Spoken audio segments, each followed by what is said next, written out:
Good afternoon. Welcome to this plenary 2 of the International Conference on Equitable Education, All for Education in Bangkok, Thailand.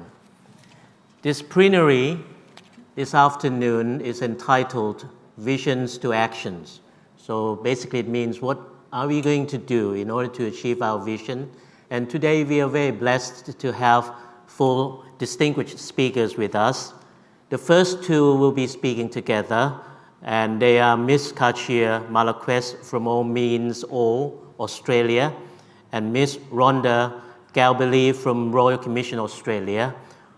Then is followed by Mr. Harry Patrinos from the World Bank, United States of America, and then the last speaker would be Mr. Andrea Schleichler from the OECD.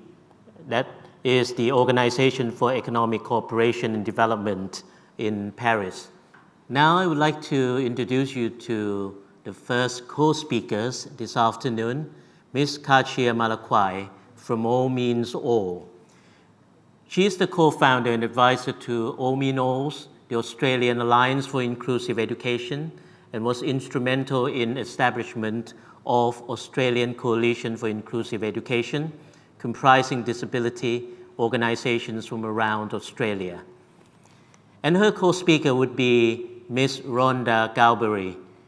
She is the co-founding CEO of the Australian Commission for the Future, the Australian International Health Institute, the Australian National Preventive Health Agency, and Our Community PT Limited.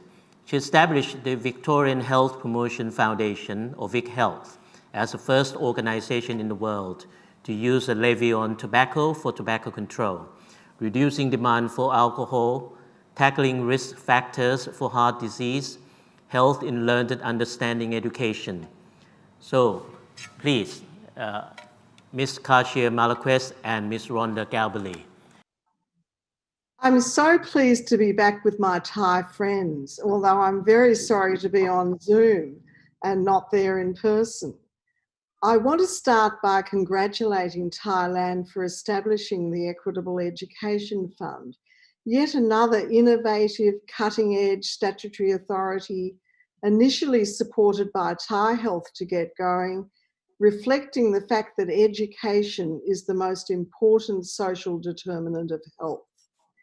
Equitable access and inclusion in education is absolutely fundamental to reducing inequities and improving health and well-being across the life course. And this includes equitable inclusion and access for children with a disability to education, a cohort that's often excluded from consideration. So I'm very pleased and grateful that the EEF has included disability in this very important event. My present role in Australia is as a Commissioner for the Royal Commission on Violence, Abuse, Neglect and Exploitation of People with Disability. The Royal Commission is the product of tireless efforts by people with disability, their families, their advocates and academics who have long recognised that people with disability in this country are routinely subject to violence, abuse, exploitation, and a profound neglect of development in all aspects of life. Royal Commissions in Australia are public inquiries, independent of the government, into matters of great importance. Royal Commissions have special powers. They investigate issues to help us understand and then make recommendations to government about things that should change.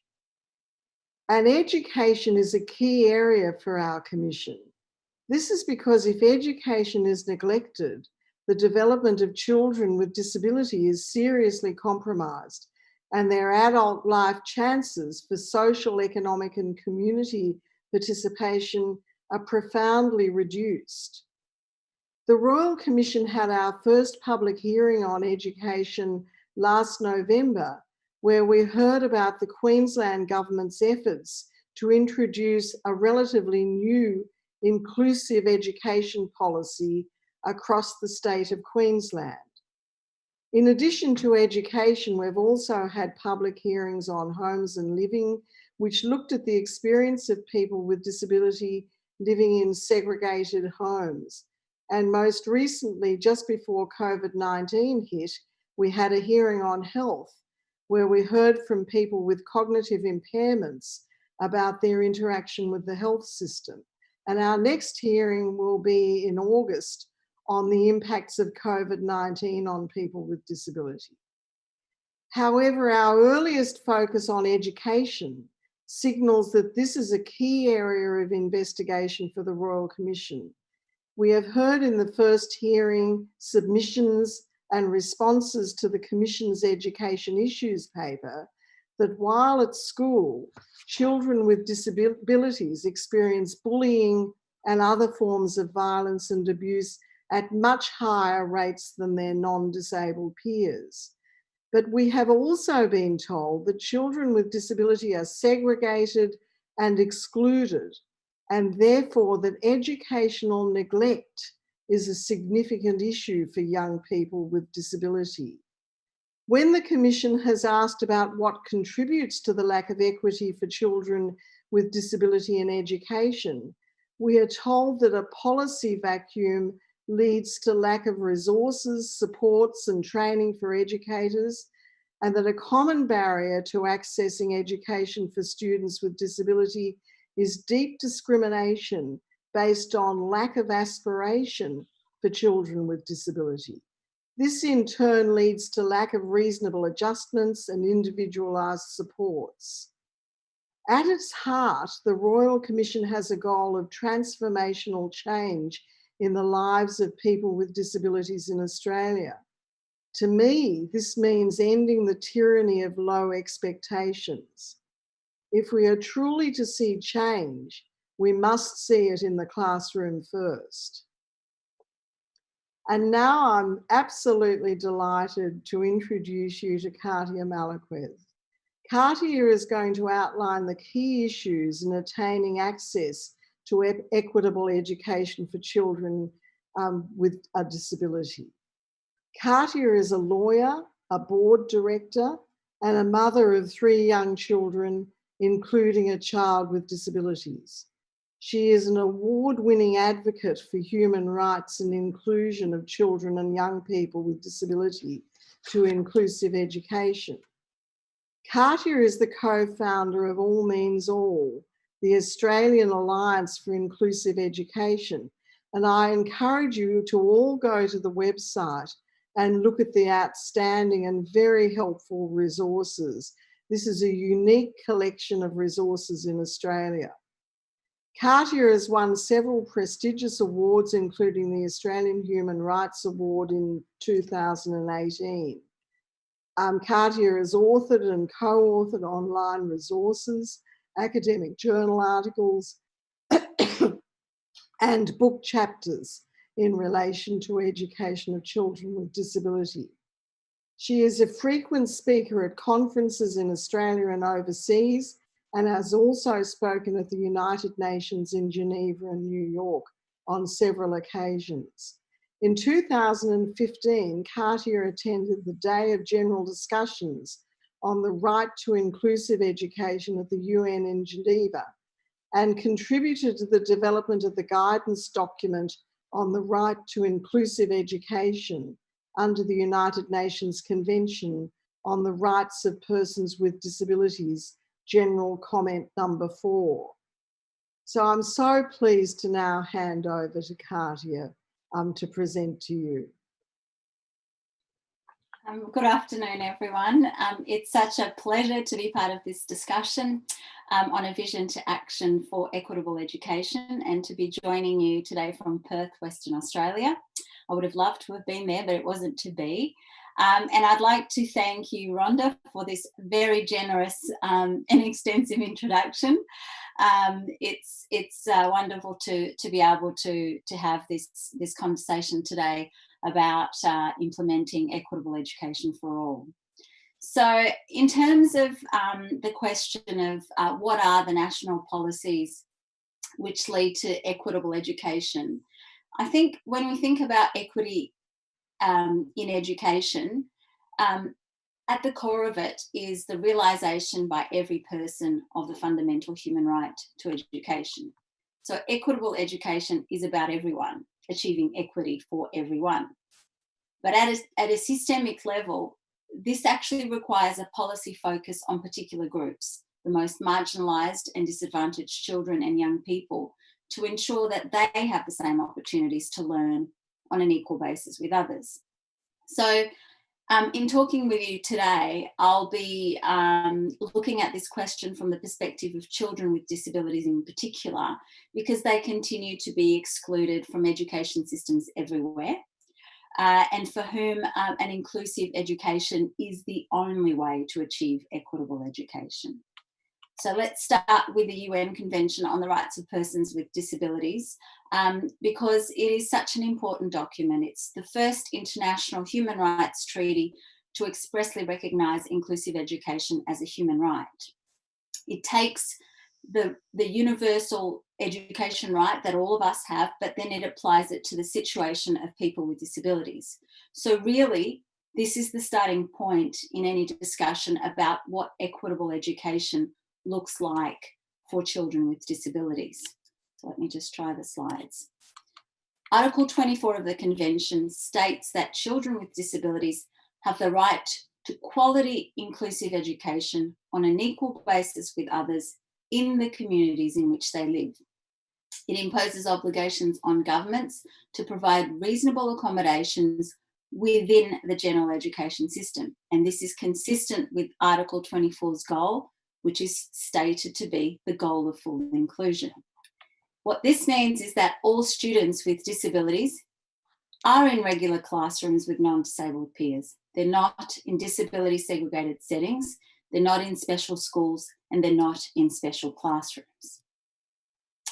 In 2016, as Rhonda has mentioned, the Committee on the Rights of Persons with Disabilities issued General Comment Number 4.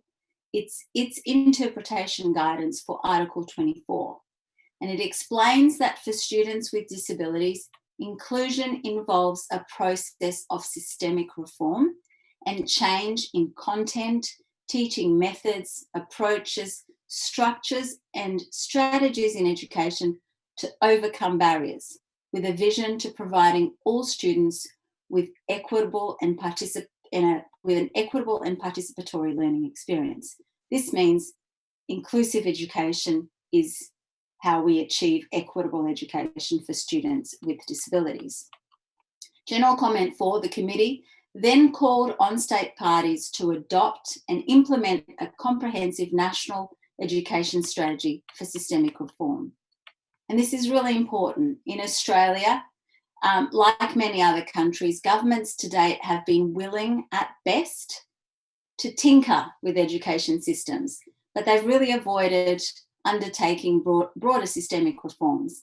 In some cases, the language of inclusion has in fact been appropriated to rebrand segregated education, while in practice very little has changed. So it's this sort of tinkering at the edges of the issue. So in terms of the question about national policies that lead to equitable education for students with disabilities, it's important to understand there isn't a silver bullet. There isn't the one thing that we do that creates inclusive education.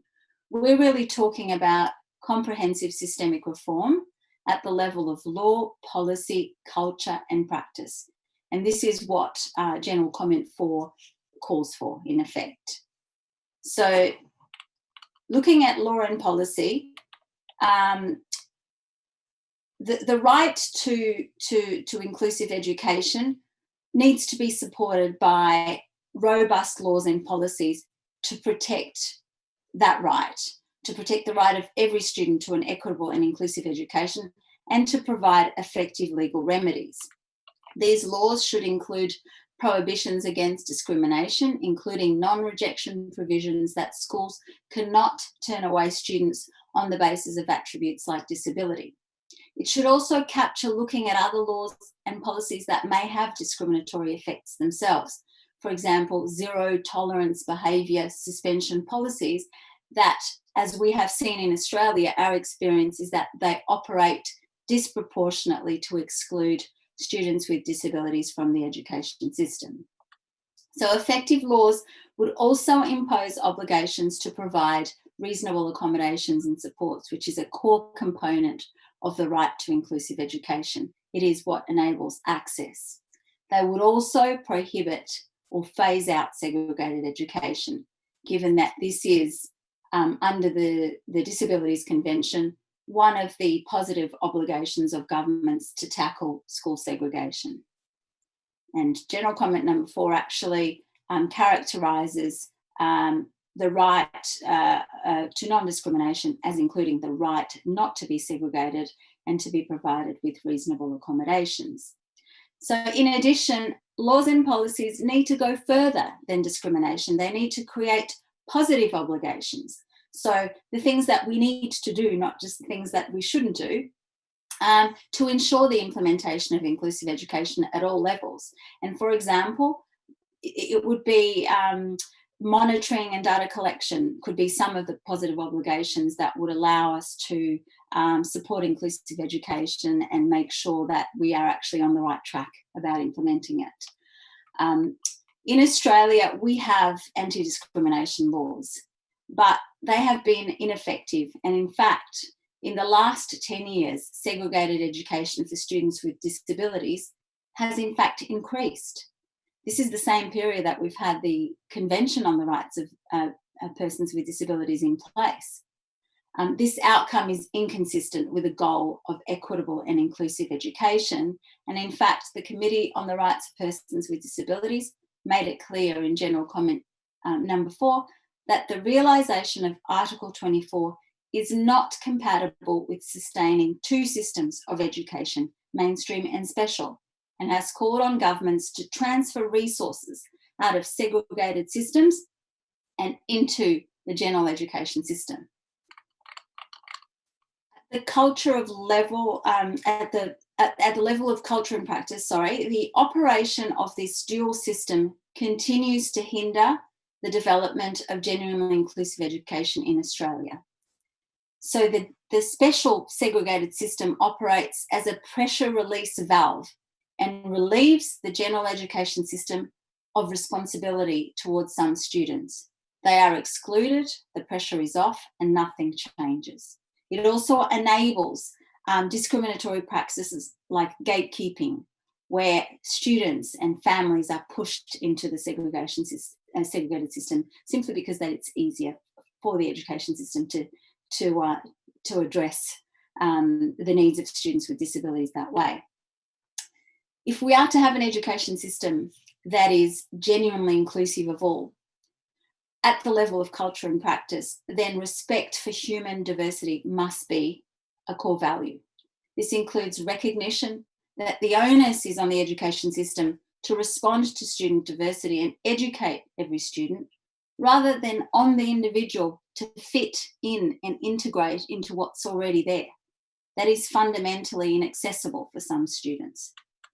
So this means ensuring at the level of culture and practice that all students are valued and listened to, regardless of ability or disability, and that they are supported to feel safe and welcomed. Education leaders must be committed to inclusive education practices, and teachers must be supported to adopt not only the core competencies, but the core values of inclusive education. And some of those competencies include universal design for learning, flexible curriculum, and different technologies that allow content to be accessible to all students. So into the question of what vision I would most like to see translated to action for equitable education, for me it's simple. The vision that I would like to see translated to action is in essence the vision embodied by Article 24 of the Disabilities Convention, which was drafted by people with disabilities, and general comment number 4. It's the vision of a single, universally accessible and inclusive quality education system for all children. All children learn together in regular classes in their neighbourhood schools. Their differing requirements and identities are recognised and respected, and all education stakeholders are committed to removing the barriers that impede the realisation of equitable and inclusive education for all. But of course, there are some key challenges in achieving that vision. And it should be acknowledged that there are a few things that are more difficult than achieving systemic change in education. So I would say that overcoming systemic inertia, often the lack of political will and resistance from those who benefit from and have vested interests in maintaining the status quo, is in some respects the biggest challenge. Related to this, at least in countries like Australia, where we operate a dual system of general and segregated education, it's the very structural architecture of the education system that needs dismantling. And that, again, will be quite a challenge because we've got physical infrastructure and we've got practice. So when it comes to the education of students with disabilities, I also think we need to acknowledge the impact of cultural ideas and practices. So when it comes to the ideas that work against the development of equitable and inclusive education, there are just too many to cover. But I would begin by talking about medical model thinking and effective pedagogy for students with disabilities. So too often the assumption is made that students with disabilities go to school to receive services that fix them. Education for them is built on the idea of deficit. What is wrong with the student? This is much narrower than the aims of education for children as recognised in international law, which are for the holistic development of the full potential of the child. The Disabilities Convention rejects the medical model in favour of a social model approach to disability, which asks, what is wrong with the school system, or the school or the classroom, not what is wrong with the child. Deficit-based approaches in education justify segregation and deprive students with disabilities of their right to holistic development of their full potential. Look, in terms of the COVID-19 situation, I guess what we've seen here in Australia is in some ways nothing particularly new. The COVID-19 crisis has really heightened inequities for the same groups that were already at greatest educational risk. So for students with disabilities, and even those in mainstream schools, the school experience has led to greater social and academic exclusion during the COVID period. And the delivery of content in many cases has not been evidence-based or aligned to the general curriculum. So students are now taken away from their school premises, but segregation is being delivered in different ways. And of course, I haven't really touched on the broader issue of not being able to access technology, which really impacts so many children and has been such a huge challenge during this period all around the world, including in countries like Australia. So as to the question of how education for all, how the education for all vision can be genuinely achieved for all, well, as I mentioned earlier, equitable education is about everyone. And the vision of education for all is about leaving no one behind. But I think this vision can only be achieved with a policy focus on prioritising the inclusion of the most marginalised and disadvantaged children and young people to ensure that they too have the same opportunities to learn on an equal basis with others. When education systems are inclusive of those children, they are more likely to be genuinely inclusive of everyone else too. So thank you so much for this opportunity. It's an important topic that unites us and impacts on us all, and to be able to be part of this forum and to be able to discuss these ideas, particularly from the perspective of children with disabilities and what equitable education looks like for them, it's an enormous privilege. Thank you. Now I would like to introduce Mr. Harry Patrinos from the World Bank to you. Harry Anthony Patrinos is a practice manager for the Europe and Central Asia region of the World Bank's Education Global Practice. He specializes in education, especially in school-based management, demand-side financing, and public-private partnerships. Mr. Harry Patrinos.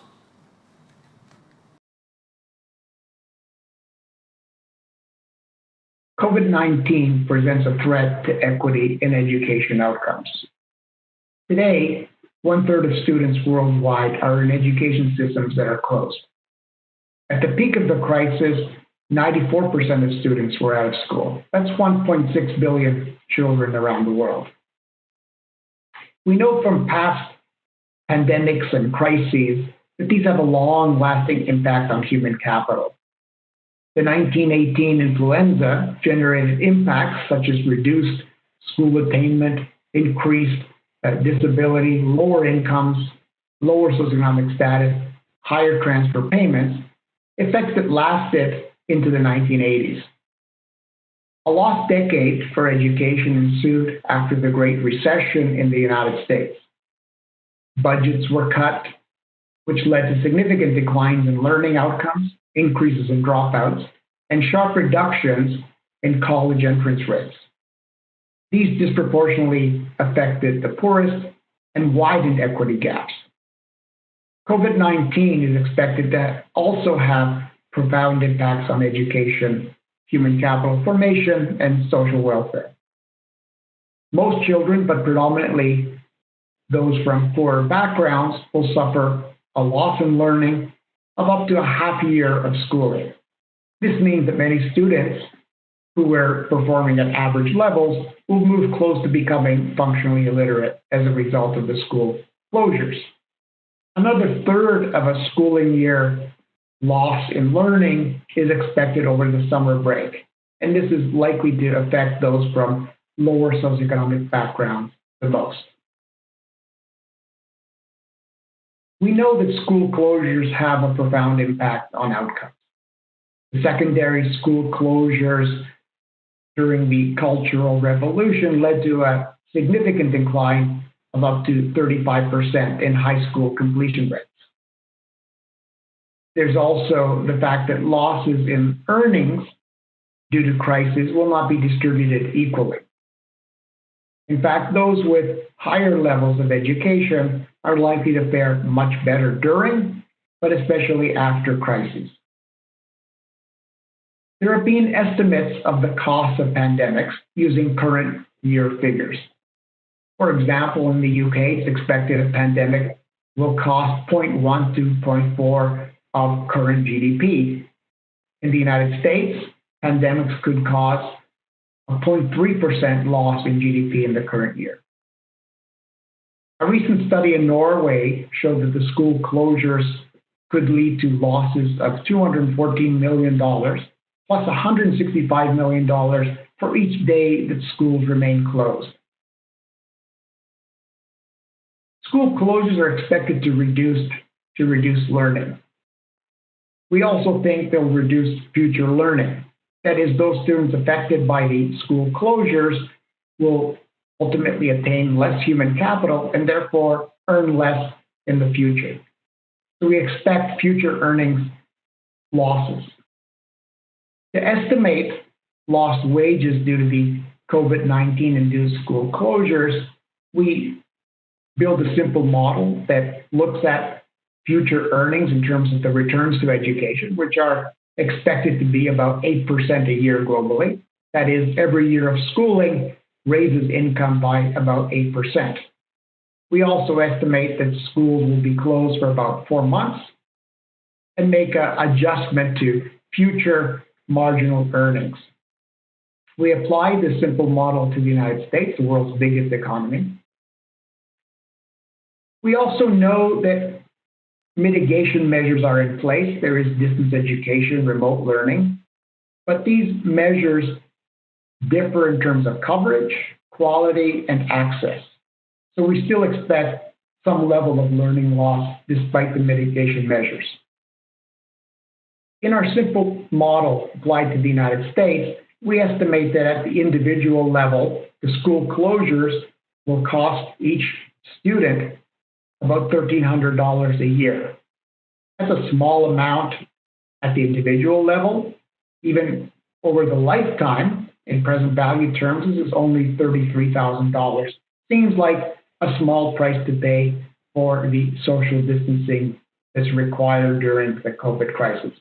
But if we aggregate these numbers, given that there are 76 million students in the United States, their future earnings will be reduced by $2.5 trillion. That's a huge number in any sense. A large loss in productivity estimated for school closures of about 4 months that we're witnessing around the world. And given the fact that in the US, about half the country's states have decided to keep all schools and universities closed until the fall, at least, much of this loss may well materialize unless other measures are taken to mitigate for that learning loss. We've also estimated the global impacts of the crisis in terms of learning loss due to the school closures. We present scenarios, and taking the fact that many countries have participated in PISA, we know that the global average score in PISA is about 440, and we estimate different scenarios of learning losses. And the learning loss could result in a PISA score that's 10 points lower or maybe almost 30 points. That's almost a year's loss in learning as a result of the school closures, which affect ultimate schooling attainment and learning loss. The other impact of the crisis is that the percentage of those students falling below the minimum proficiency level set by the OECD may increase by about 10%. So going from a baseline of 40% could be more than 50% of students as a result of current school closures going below the minimum proficiency level. In other words, they would become essentially functionally illiterate as a result of school closures and the loss in learning that will take place.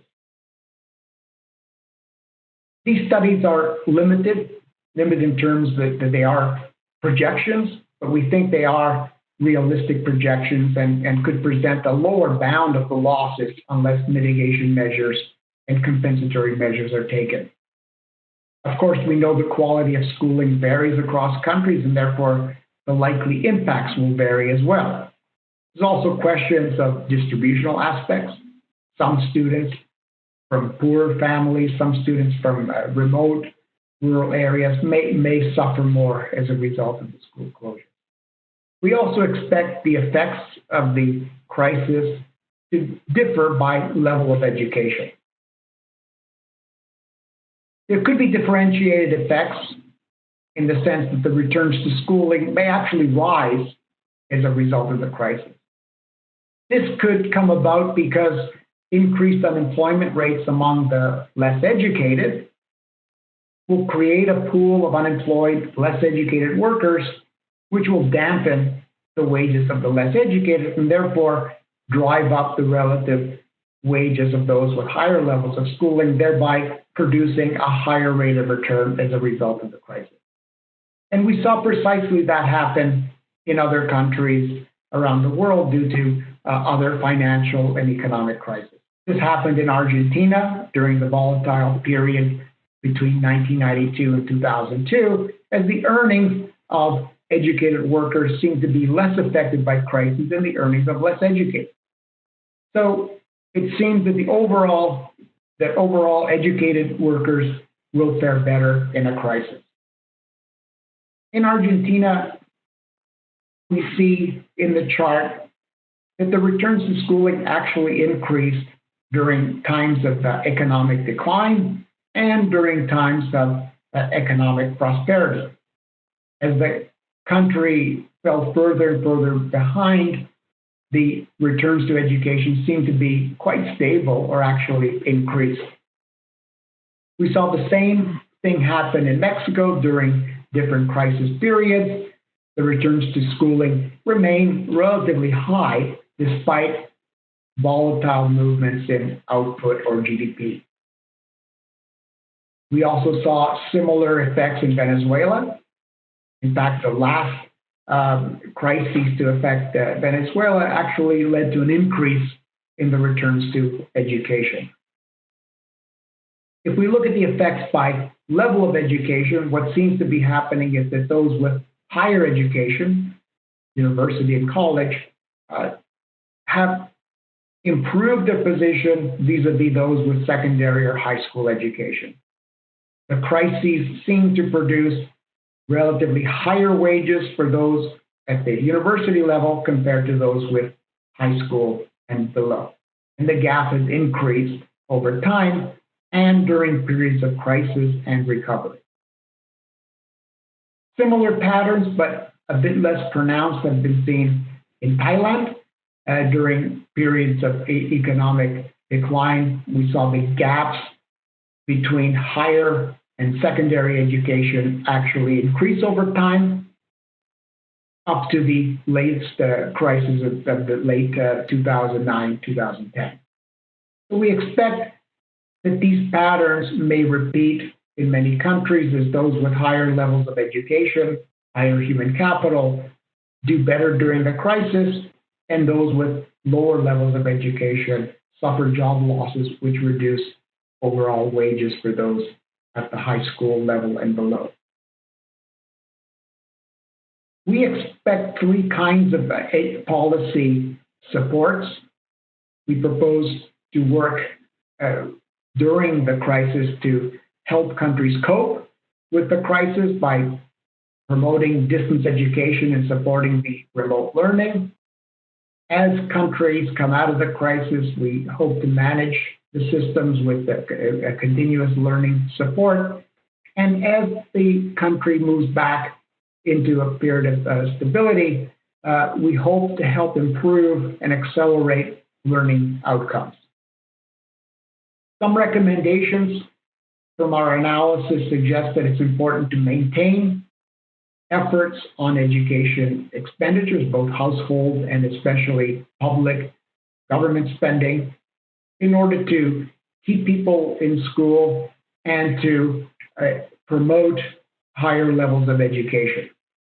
Second, because many young people will be affected by the crisis in terms of having to go to work or having a difficult time transitioning from school to work, we also expect that income support programs and employment programs such as public works programs could be useful in countering the effects of the crisis. These seem to be effective measures during past economic and financial crises. And third, the current crisis shows that a lack of digital skills will disadvantage many people, and there's an increasing need to use technology both to support students during the school lockdowns, but also to help build back better education systems going forward. In terms of the continuity of learning, high-performing education systems seem to be proposing the following measures. One is to increase spending on education, to in other words, use the stimulus for the education system. They're also proposing increased spending as a catch-up measure in order to make up for the learning loss due to school closures. Some are proposing one-off catch-up funding. Others are proposing to use assessments in order to provide teachers with a sense of where students are as a result of the crisis so they can cater to their learning needs when schools do reopen in the fall.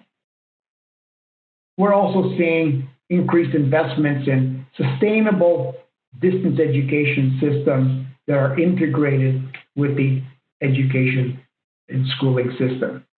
And finally, there will be a need for continuous education because some people will miss out on education. Some will have to join the labor market and will have to come back later to complete their studies. So we see a future need in promoting systems of lifelong learning and education. Thank you. And the last speaker would be Mr. Andrea Schleichler from the OECD. That is the Organization for Economic Cooperation and Development in Paris. Good afternoon and welcome to the conference. This afternoon we are very fortunate to have a world-renowned speaker with us, Mr. André Schleichler. He needs very little introduction, as we all know. He's a well-renowned educator, scientist, and he is Director for Education and Skills and Special Advisor on Education Policy to the Secretary General of OECD. As we all know, he is responsible for initiating PISA, and he's still maintaining and improving the PISA, which is the program for international student assessment. So he obviously has the most data on education reform. So it's quite apt that this afternoon he will talk to us about his visions, particularly in relation to equitable education. So Andrea, please. Good afternoon. It's a pleasure to share some thoughts with you on this very important topic of equitable outcomes in education, particularly in the time of pandemic, where access to education tends to reinforce social inequality. When we think about equity, we need to look at multiple dimensions. The first is about ensuring, equity in the financial and human resources that we provide, to ensure that all students have access to the prerequisites for learning.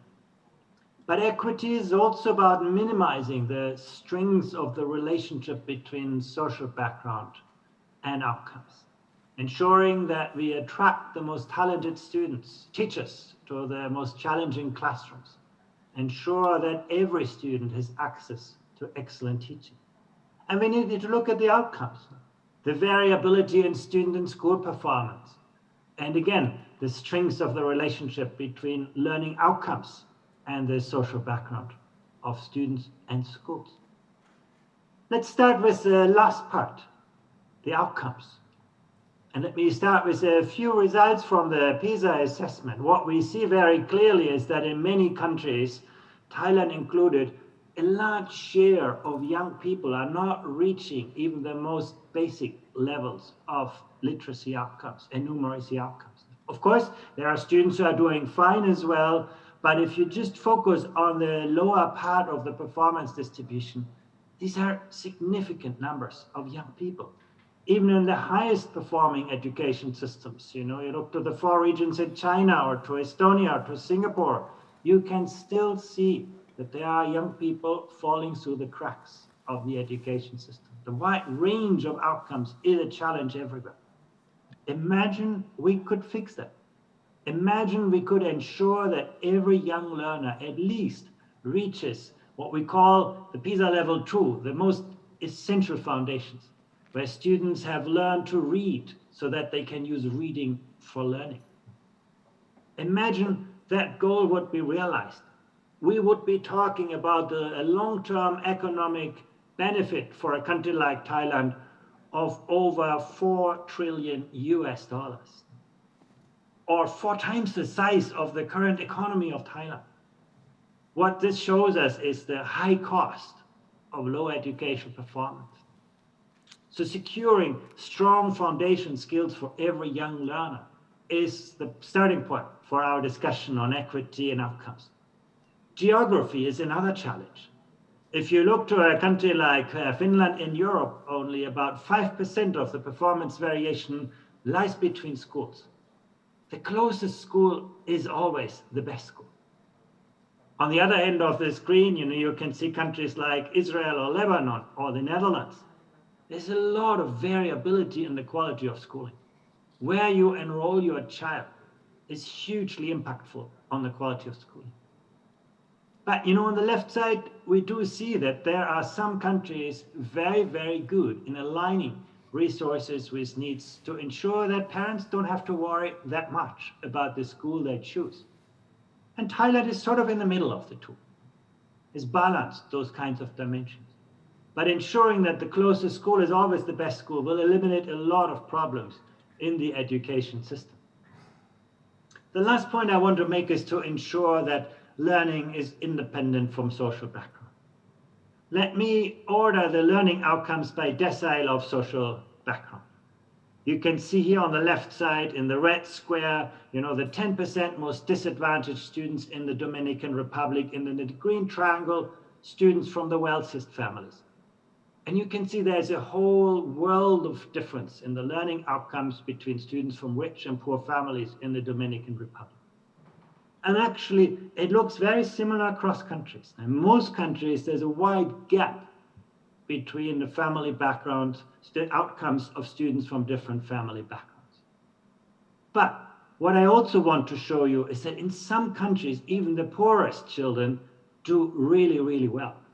If you look, for example, to the 10% most disadvantaged students in the 4 provinces from China, for which we have data, or from Singapore, or from Estonia, or from Hong Kong, you can see that 10% most disadvantaged learners in those countries do as well as the average learner in many other nations. And they do better than the wealthiest children in some countries. I think this shows us that poverty need not be destiny. We can do really well. And if you ask yourself, what is behind the success of those education systems? It's often about career perspectives where teachers, progress by addressing social disadvantage. If you are a teacher in a high-performing school in the province of Shanghai in China, and you want to become, a master teacher or a school principal, the education system will tell you it's a great ambition, but first help us turn around one of the lowest performing schools in classrooms. So basically, the system makes a deliberate effort to allocate great teaching to really difficult circumstances. And that can counterbalance this. Why is this so important? Well, if you come from a wealthy family, you'll have many open doors in life. Even if you don't succeed so well in school, you'll probably be quite successful in your life. But if you come from a poor family, you have only one single chance in life, and that is a great teacher and a good school. So basically, this chart shows you how important it is, but it's a feasible goal. We can actually decouple social background and learning outcomes through public policy.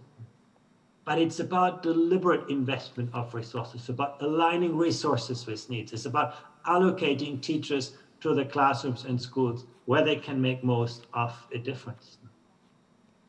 But I also want to look at a couple of other dimensions of equity. Let's sort of move to the variation in financial and human resources. First, we talk about money in education. And yes, you can see a relationship between the money that countries invest in education on the horizontal axis and the quality of their education systems. There is a kind of, particularly among countries that are not so wealthy, you can see that actually wealth is an important predictor for learning outcomes. But you can also see as countries are becoming wealthier, money and wealth are less important and less predictive for the quality. It then becomes more a matter of how do we actually invest our resources in education, not just, how much and how wealthy education systems are. And that brings me to the next point. Here you can see something really interesting. On the vertical axis, you see the student-staff ratio, how generous is your education system and teacher supply. And on the horizontal axis, you see the size of a class. And now you can imagine, well, normally they should be related, but you can see in this chart they're not. You can see, for example, if you compare the United States and China, both have a quite similar student-staff ratio. Both countries are equally generous in providing, that number of teachers to every 100 students. But you can see in the United States classes are small and the China classes are very big. Now, intuitively, we often say, well, smaller classes are nicer for teachers, for students, and so on. But there is a price for this. And that price is that teachers in the United States don't have much time for anything else than teaching in the classroom. They have to run from one classroom to the next to do all their teaching hours because the classes are small. Well, if you go to China, teachers teach about, half of the time that American teachers teach. But they have a lot more time to work with individual students out of the classroom. They can look after disadvantaged students. They can contact the families. They can collaborate with other teachers. They can take part in research and inquiry. And at the end of the day, yeah, they do have a larger class, but they have a much more intellectually interesting kind of job profile. And they have much more time, not only to know their subject, but also to know how different students learn that subject, and they know their students as individuals. And that is important. Basically, that's an important dimension of equity. Education is never just a transactional experience, where students are consumers and teachers broadcast knowledge. Education is always a relational experience. I mean, providing the space for this has a lot to do with equity. And you can see Thailand is sort of in the middle. Thailand does not have as much, teaching resources as, the United States or China, but it allocates some quite, balanced weight between class size and non-teaching working time. Making those choices has a lot to do with equity. It's not just about how much we spend, it's how we invest our resources, how we prioritize resources. And if you have to make a choice between, a better teacher and a smaller class, go for the better teacher. The last point I want to make on this is, on the volume of time. Often we associate better learning outcomes with just more time. And you can see there is a lot of variability in the time that students spend learning. You can see in blue the time that students spend learning in school, and in yellow the time that students spend learning out of the classroom, out of school. This could be homework, that could be tutoring, lots of things going on. But for example, here, the United Arab Emirates, students spend close to 60 hours learning per week. If you contrast this with Finland on the other hand of the screen, you can see there it's less than, or just about, a little bit about half of that, 37 hours. Huge differences in the volume of learning time. But when you look at productivity, you can see that in Finland, students learn a lot in very little time. Whereas in the United Arab Emirates, they spend a lot of time and learn very little. So once again, equity is not just about the volume of learning time. It's how we utilize that learning time. Learning outcomes are always the product of the quantity and the quality of learning experiences. And it's also, you can make that same argument for a country like Thailand. The challenge is not so much to just increase the volume of hours. The challenge is more about how to extract more value from those hours, to improve the quality of and relevance of the learning experience. And it's also about aligning resources with needs. On this chart, which looks a little bit complicated, you want to be on the green side, basically meaning that disadvantaged students have access to the better resources, material resources, and staff resources. Again, the idea of an equitable education system is to ensure that the most needy students have access to the best kind of resources. But you can see very clearly only a very few countries have mastered this. There are only very few countries where actually, the most talented teachers teach the most difficult students, and where the best educational material is available to the students in greatest needs. Some countries have tried to do this with formula-based funding. Now, basically, the money that a school gets for every student depends on the student, on the social background of the student, on the family background, on the learning needs, on the special needs. Some countries have introduced those formula-based systems to improve equity. But it's easy to deal with the material resources in this way. It's much harder to deal with the quality of staff resources. How do you make it attractive for great teachers to go to difficult schools, sometimes with their families? It's a lot of thought that needs to go on. You can see most countries are deeply in the red part of the chart, where you can actually see you come from a disadvantaged background, you're most likely to end up in a school which is more poorly equipped and also has the less qualified kind of staff. That is a huge challenge to improve equity, to better align resources with needs. Very few countries today have done that. Now, some people say inequality is also about the segregation of public and private schools, and yes, that can play some role, but don't overestimate this. What you can see from this chart is that actually most of the social segregation doesn't happen between public and private schools, but actually it happens within the public school sector. And that is true for most countries, and it's true for Thailand as well. Most of the kind of social segregation that we observe is actually part of the general school system, is not about, you know, wealthy families opting out and giving their children to private school. That plays some role, that's the little green bar, but the big red bar is the one that the public school system needs to deal with. So desegregating school systems is not just about public versus private, it's very much also a story for a challenge for the public school system. The last point I want to make is, you know, to get beyond the material resources, the financial resources, the time resources.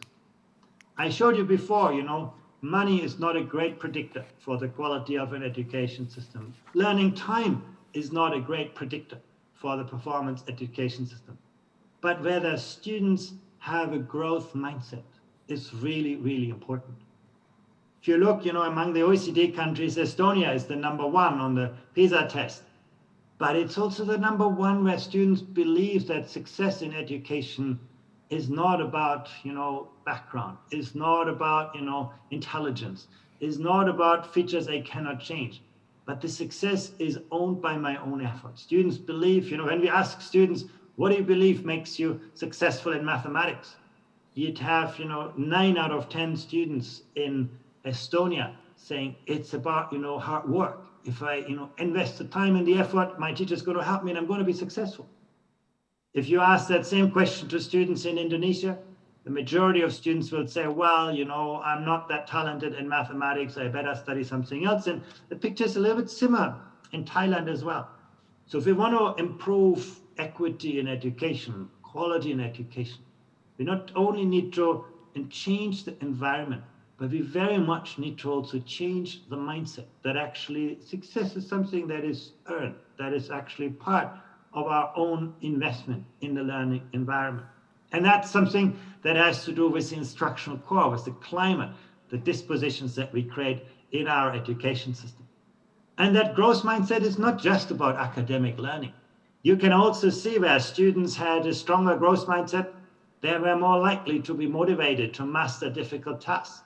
They had a greater sense of self-efficacy. They were less afraid of failure.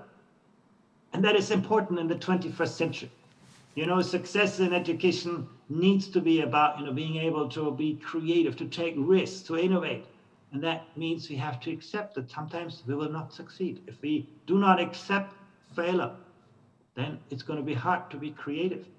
You can see also students with a stronger growth mindset, they're more likely to establish ambitious learning goals and see value in school. And again, all of those are very fundamental prerequisites to ensure that every student benefits from excellent learning. Reconciling a high quality education system with an equitable distribution of learning opportunities is one of the most fundamental challenges of education. But what international comparisons show us that it's an achievable goal if we align resources with needs. Thank you very much. Thank you very much for your brilliant presentation. So those who are now listening and have some questions, you are welcome to put the questions in the chat box and we'll answer the questions with all the speakers at the end of the session. Thank you very much.